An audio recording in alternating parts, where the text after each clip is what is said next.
আপনারা অনেকেই স্ট্রবেরি এবং রাসবেরির ফার্মিং দেখেছেন, কিন্তু আজকের ভিডিওতে ব্ল্যাকবেরি ফার্মিং দেখানো হবে।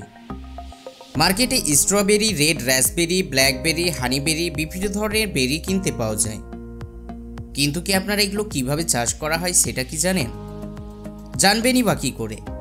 আমাদের এই দিকে তো কোনো বেরি চাষ করা হয় না, শুধুমাত্র স্ট্রবেরি ছাড়া। স্ট্রবেরি ছাড়া আরও যে অনেক বেরি আছে সেটাও তো অনেক মানুষ আছে যারা কিচ্ছু জানে না। আর সেই কারণেই আজকের ভিডিওতে ব্ল্যাকবেরির গুরুত্বপূর্ণ ইনফরমেশন দেওয়া হবে, যা জেনে আপনারও ব্ল্যাকবেরি চাষ করতে মন চাইবে, না হলেও মার্কেট থেকে ব্ল্যাকবেরি কিনে খেতে চাইবেন। এই ব্ল্যাকবেরিতে ক্ষতিকর কোলেস্টেরল থাকে না। ব্ল্যাকবেরিতে প্রচুর পরিমাণে vitamin A, vitamin B, vitamin B one, vitamin B2, বি3, বি6, vitamin C, এক কথায় প্রচুর পরিমাণে ভিটামিন পাওয়া যায়। তাছাড়াও প্রচুর পরিমাণে ফাইবার এবং অ্যামিনো অ্যাসিড পাওয়া যায়। যদি আপনি ব্ল্যাকবেরি নিয়মিত খান তাহলে আপনার শরীরের সমস্ত কিছুর ঘাটতি পূরণ করে দিতে পারবে। আর সেই কারণেই আমাদের প্রত্যেকের ব্ল্যাকবেরি খাওয়ার প্রয়োজন আছে। ব্ল্যাকবেরি সব থেকে বেশি দুধের সঙ্গে মিশিয়ে খাওয়া হয়, আর এইভাবে খেলে শরীরের ওজন কমাতে সাহায্য করে। তাছাড়াও ব্ল্যাকবেরির পাতা ডায়াবেটিসের ওষুধ তৈরি করার জন্য ব্যবহার করে। কিন্তু সবসময় যে উপকার দেখলেই হবে না, কিছু কিছু সময়ের জন্য ব্ল্যাকবেরিও কিন্তু শরীরের জন্য চরম ক্ষতি করতে পারে, বিশেষ করে গর্ভবতী মহিলাদের জন্য। সেই কারণে ডাক্তারের নির্দেশ ছাড়া ব্ল্যাকবেরি গর্ভবতী নারীদের খাওয়ানো যাবে না। এবং যদি কোনো মহিলা ছোট বাচ্চাদের দুধ পান করায় তাহলেও কিন্তু ব্ল্যাকবেরি খাওয়া যাবে না। সেই কারণে সবসময় ডাক্তারের পরামর্শ নিতে হবে।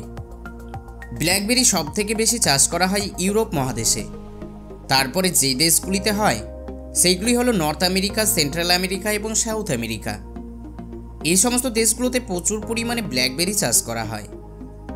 তারা এমনভাবে আধুনিক প্রযুক্তিতে ফার্ম তৈরি করে যা দেখলে আমাদের দেশের কৃষকরা কিছুই বুঝতে পারবে না। তারা বেশিরভাগ চাষাবাদ গ্রিন হাউস টেকনোলজিতে করে থাকে। আপনি সবসময় একটি জিনিস খেয়াল করবেন, আমাদের দেশের কৃষক ভাইরা পৃথিবীর মধ্যে সব থেকে বেশি মেহনত করে, কিন্তু তার সত্ত্বেও তারা সফল হতে পারে না। কিন্তু বাইরের দেশের কথা বলতে গেলে দেখা যাবে বেশিরভাগ কাজ তারা মেশিনের সাহায্যেই করে থাকে। যেই কাজ করতে আমাদের দেশের হাজার হাজার কৃষকের প্রয়োজন হয়, সেখানে মাত্র 4 থেকে 5 জন মিলে মেশিনের সাহায্যে সেই কাজ করে কমপ্লিট করে দেয়। এমনও কিছু চাষাবাদ করতে দেখতে পাওয়া যায় যেগুলো আমাদের দেশে মেশিন দিয়ে করা সম্ভবই হবে না। যেহেতু বর্তমানে অসংখ্য পরিমাণে আধুনিক টেকনোলজির মেশিন তৈরি হয়েছে, সেই হিসেবে আমাদের এই দেশেও কিছু সংখ্যক আধুনিক প্রযুক্তির মেশিন দেখতে পাওয়া যাচ্ছে। ব্ল্যাকবেরি চাষ করার জন্য এইভাবে তারা গ্রিন হাউস টেকনোলজি ব্যবহার করে এবং এখানে কয়েকশো বিঘা জমিতে ব্ল্যাকবেরি গাছ লাগিয়ে দেয়। যেমন করে অন্য সমস্ত ফসল চাষ করা হয়, ঠিক একই রকম পদ্ধতিতে ব্ল্যাকবেরিও চাষ করা হয়। ব্ল্যাকবেরি পাহাড়ি অঞ্চলের দিকে সব থেকে ভালো চাষ হয়, কারণ সেখানে প্রচুর পরিমাণে বৃষ্টি হয় কিন্তু জল জমে থাকে না। আর সেই কারণেই পৃথিবীর মধ্যে সব থেকে দামি ফলগুলো পাহাড়ি অঞ্চলের দিকেই হতে দেখতে পাওয়া যায়। ব্ল্যাকবেরিগুলো সর্বপ্রথম সবুজ কালারের হয়ে থাকে, তারপর ঠিক কয়েক মাস বাদে এইভাবে লাল হয়ে যায়। এখন তো এগুলোকে দেখে মনে হচ্ছে রাসবেরি। এই ব্ল্যাকবেরিগুলো 3টি কালারে চেঞ্জ হয়। প্রথমত সবুজ কালারের হয়, তারপর যখন একটু ভালোভাবে পুষ্ট হয়ে যায় তখন সেইগুলো লাল কালারের হয়ে যায়। তারপর যখন এগুলো পেকে যায় তো তখন এর রং ব্ল্যাক হয়ে যায়। ব্ল্যাকবেরিগুলো খেতে মিষ্টি স্বাদের, সেই কারণে প্রত্যেকেই এই ফল খেতে চায়। এই ব্ল্যাকবেরিগুলো মার্কেটে 3500 টাকা থেকে 4000 টাকা কিলো পর্যন্ত বিক্রি হয়। কিন্তু এই ব্ল্যাকবেরির ওজন অনেক হালকা, সেই কারণে 1 কিলো ব্ল্যাকবেরি অনেকগুলো পাওয়া যায়।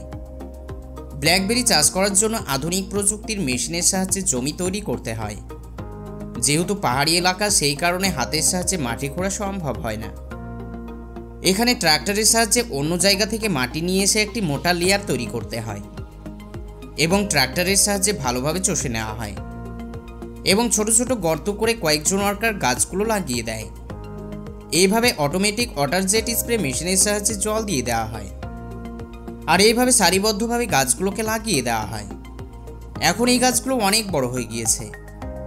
আর যারা গ্রিন হাউস টেকনোলজির সাহায্যে চাষ করে থাকে তারা এইভাবে পলিথিন দিয়ে তাদের গোটা জমির এরিয়া ঘিরে দেয় এবং ভিতরে এইভাবে সারিবদ্ধভাবে গাছ লাগিয়ে ব্ল্যাকবেরি চাষ করে। এখানে সমস্ত কাজ প্রায় মেশিনের সাহায্যে করা হয় বললেই চলে। আপনি হয়তো এতক্ষণ বুঝতেই পেরেছেন তারা কতটা স্মার্টলিভাবে চাষাবাদ করে থাকে।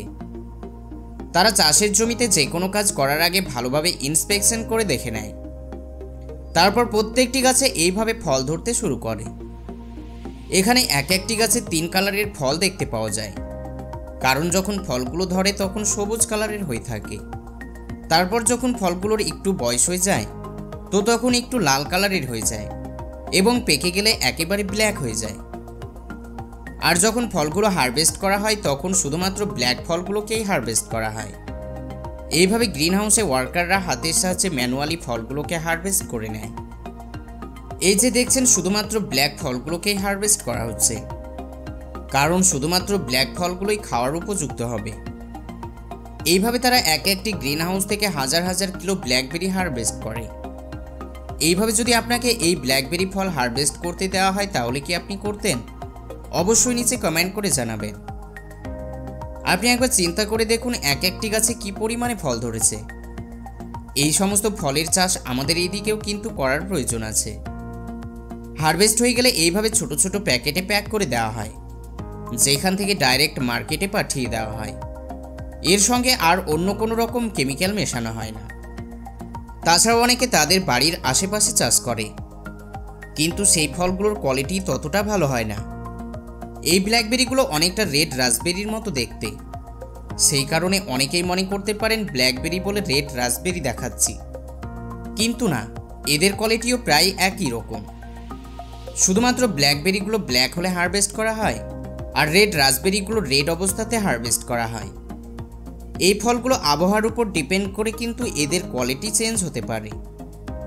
সেই কারণে সর্বপ্রথম যেই জায়গায় এই ব্ল্যাকবেরি চাষ করা হবে সেখানকার ওয়েদার এবং সোয়েল ভালোভাবে পরীক্ষা করে দেখতে হবে, না হলে ফলের কোয়ালিটি খুব ভালো হবে না।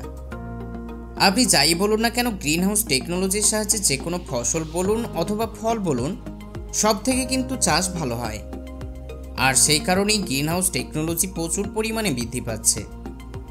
আমাদের দেশের কৃষক ভাইরাও যেন চেষ্টা করে গ্রিন হাউস টেকনোলজিতে চাষাবাদ করার। অনেক কৃষক মনে করতে পারেন তারা সেই ব্যাপারে কিচ্ছু জানে না, তাহলে করবে কিভাবে? তার জন্য আপনারা ইন্টারনেটের সাহায্য নিতে পারেন। ইউটিউব থেকে বিভিন্ন ধরনের প্রশিক্ষণ দেওয়া হয়। যেই সমস্ত এগ্রিকালচার চ্যানেলগুলো আছে সেগুলো আপনারা একটু বেশি বেশি করে দেখতে পারেন, যেখান থেকে আপনাদের নলেজ অনেক গুণে বেড়ে যাবে। তো বন্ধুরা, গ্রিন হাউস টেকনোলজিতে ব্ল্যাকবেরি ফার্মিং করা দেখে কেমন লেগেছে অবশ্যই নিচে কমেন্ট করে জানাবেন। আর ভিডিও যদি ভালো লাগে তাহলে ভিডিওতে একটি লাইক অবশ্যই করবেন। তার সাথে সাথে আমাদের চ্যানেলের আরও ভিডিওগুলিকে দেখার জন্য চ্যানেলটিকে সাবস্ক্রাইব করতে ভুলবেন না। আবারও দেখা হবে নতুন কোনো ভিডিওর সাথে। ততক্ষণ পর্যন্ত ভালো থাকুন, সুস্থ থাকুন।